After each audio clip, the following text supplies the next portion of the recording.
Haleluya, puji Tuhan, salam sejahtera Bapak Ibu, Saudara-saudari, keluarga besar GBD El Shaddai Magelang dimanapun Anda berada.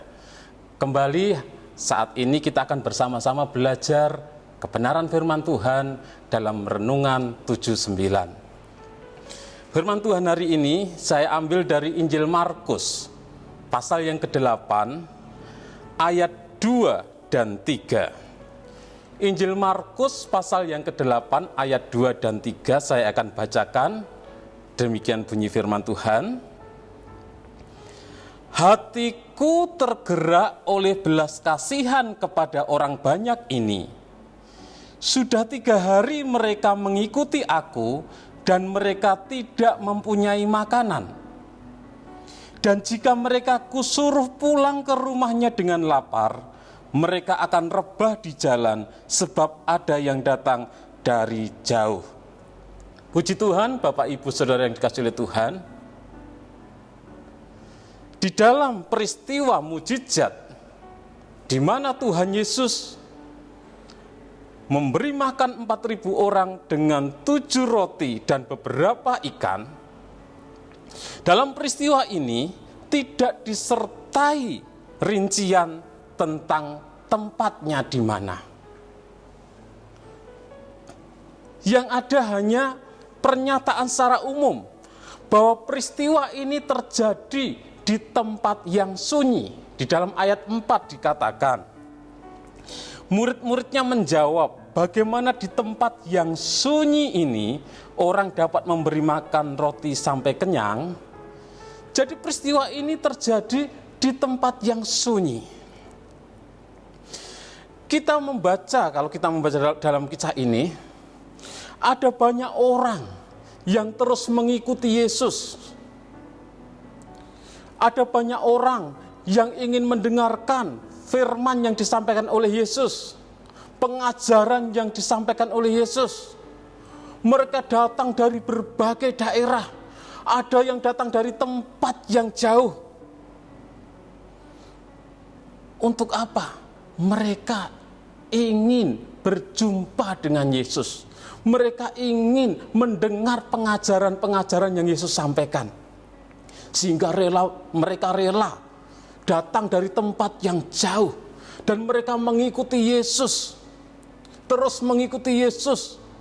Dan kita membaca dalam kisah ini, sudah 3 hari mereka mengikuti Yesus. Bukan waktu yang singkat. 3 hari mengikuti, mendengarkan pengajaran, mendengarkan firman Tuhan. Dan Tuhan menghargai orang-orang yang sungguh-sungguh mencari Dia. Tuhan menghargai orang-orang yang sungguh-sungguh mendengarkan perkataannya. Tuhan menghargai orang yang sungguh-sungguh mendengarkan firman-Nya, yang sungguh-sungguh rindu untuk berjumpa dengan Dia. Dan itu yang Yesus lakukan. Ada banyak orang yang mengikuti Dia, ada yang dari tempat yang jauh, dan Tuhan menghargai mereka. Dan Yesus tahu kondisi mereka. Yesus tahu situasi mereka, keadaan mereka, bahwa mereka sudah tidak punya makanan lagi. Mungkin ada yang membawa perbekalan, tapi sudah habis. Jadi mereka sudah tidak punya makanan lagi. Mereka kehabisan makanan. Dan mereka lapar tentunya mengikut Yesus berhari-hari. Karena kerinduannya untuk bersama dengan Yesus. Karena kerinduannya untuk mendengarkan firman yang disampaikan oleh Yesus. Sehingga mereka rela untuk terus mengikut Yesus. Meskipun mereka sudah kehabisan makanan. Mereka dalam kondisi lapar. Tapi mereka terus mengikut Yesus. Yesus tahu kondisi dan keadaan mereka. Begitu juga dengan kita, Bapak Ibu. Yesus tahu setiap kondisi kita. Yesus tahu setiap keperluan kita. Yesus tahu setiap kebutuhan kita. Karena Dia Allah yang Maha Tahu. Tetapi kita bersyukur bahwa Yesus bukan hanya mengerti, tetapi Yesus peduli. Oleh sebab itu firman Tuhan, hari ini saya beri tema kepedulian Yesus. Jadi Yesus peduli. Yesus mengerti kondisi mereka. Mereka sudah jauh-jauh datang untuk mengikut Yesus, untuk mendengarkan firman yang disampaikan oleh Yesus. Yesus tahu keadaan mereka, mereka sudah tidak punya makanan. Dan Yesus peduli kepada mereka. Karena kepeduliannya, hatinya digerakkan oleh belas kasihan. Makanya Yesus memanggil murid-muridnya. Di dalam ayat pertama dikatakan, pada waktu itu ada pula orang banyak di situ yang besar jumlahnya. Dan karena mereka tidak mempunyai makanan, Yesus memanggil murid-muridnya dan berkata. Jadi karena kepedulian Yesus kepada orang banyak yang sedang lapar saat itu karena tidak punya makanan, Yesus memanggil murid-muridnya dan menceritakan kondisi keadaan saat itu, bahwa mereka sudah mengikut Yesus sudah 3 hari lamanya dan mereka sudah tidak punya makanan.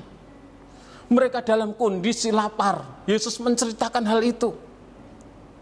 Dan murid-muridnya berkata, menjawab di dalam ayat yang keempat, bahwa bagaimana di tempat yang sunyi ini orang dapat memberi mereka roti sampai kenyang.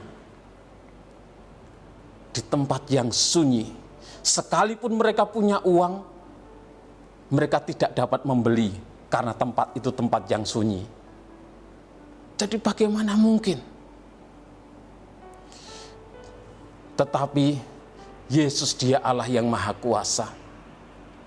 Dan Yesus peduli kepada mereka. Mereka tidak dibiarkan, tidak disuruh pulang dalam keadaan lapar. Karena Yesus peduli dan Yesus tahu batas kekuatan kita. Yesus tahu batas kekuatan mereka. Kalau mereka sedang lapar, mereka disuruh pulang. Rumah mereka jauh, mereka akan rebah di jalan, akan pingsan di jalan. Oleh sebab itu, karena kepedulian Yesus, hatinya digerakkan oleh belas kasihan, Yesus menyatakan mujizatnya. Yesus menyatakan kuasanya dengan apa yang ada saat itu. Yesus bertanya kepada murid-muridnya, apa yang ada? Ada 7 roti dan beberapa ikan.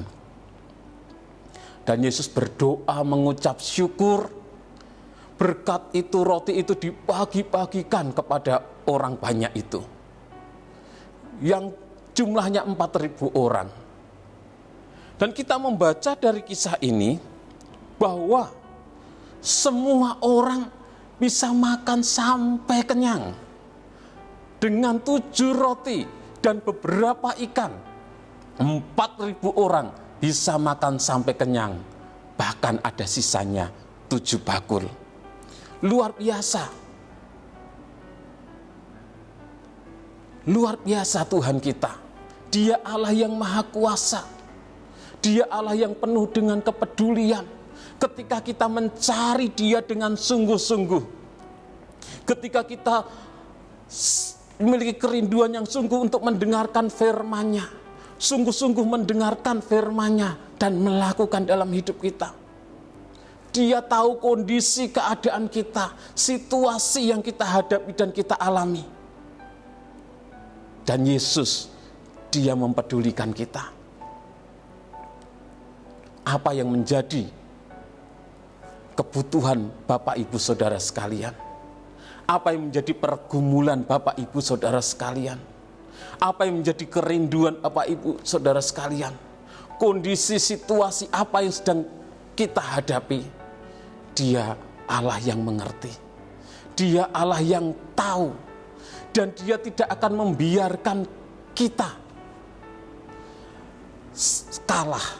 Dia tidak akan membiarkan kita tergeletak, dikalahkan oleh setiap masalah, pergumulan, persoalan kita. Tetapi Yesus, Dia Allah yang mengerti dan Allah yang peduli. Dia akan menyatakan kuasa-Nya, akan menyatakan pertolongan-Nya bagi kita. Sehingga kita dapat menang menghadapi setiap pergumulan, masalah yang datang dalam hidup kita. Puji Tuhan Bapak Ibu Saudara yang dikasihi oleh Tuhan. Biarlah kita seperti orang banyak ini, orang yang datang dari jauh. Mereka rela datang dari tempat yang jauh. Mereka rela demi untuk berjumpa dengan Yesus. Mereka terus mengikuti Yesus. Dan biarlah kita seperti mereka. Kita mau mencari Tuhan dengan sungguh-sungguh. Kita mau mendengarkan firman-Nya dengan sungguh-sungguh. Biarlah kita memiliki kerinduan seperti orang banyak ini. Mereka terus mengikut Yesus. Sudah 3 hari. Mereka kehabisan makanan, mereka tidak terus pulang, tapi terus mengikut Yesus. Biarlah kita juga terus mengikut Yesus sampai akhir hidup kita. Karena Yesuslah satu-satunya sumber pertolongan kita. Yesuslah satu-satunya sumber keselamatan kita. Dia Allah yang peduli dan mengasihi kita. Puji Tuhan, kita akan sama-sama berdoa. Tuhan Yesus memberkati Bapak, Ibu, saudara-saudari dimanapun kita berada. Mari kita berdoa. Bapa kami yang ada dalam kerajaan surga, Bapa yang kami panggil dan kami sembah di dalam nama Tuhan Yesus Kristus, kami mengucap syukur buat kasih-Mu, kemurahan-Mu, anugerah-Mu, sehingga kami boleh ada sampai saat ini Tuhan. Kami bersyukur, kami boleh kembali mendengarkan sebagian dari firman-Mu Tuhan. Kami tahu bahwa Engkau Allah yang peduli, Engkau Allah yang mengerti setiap situasi kondisi yang kami hadapi. Engkau Allah yang mempedulikan kami. Engkaulah sumber pertolongan kami Tuhan. Berdoa bagi umat-umat-Mu dimanapun mereka berada, apapun pergumulan mereka, apapun yang menjadi kebutuhan mereka, di dalam nama Tuhan Yesus Kristus, Tuhan menyatakan kuasa-Nya untuk menolong mereka. Terima kasih Tuhan, terima kasih Tuhan. Ilham doa dan syukur kami Tuhan, dalam nama Tuhan Yesus Kristus. Haleluya, amin.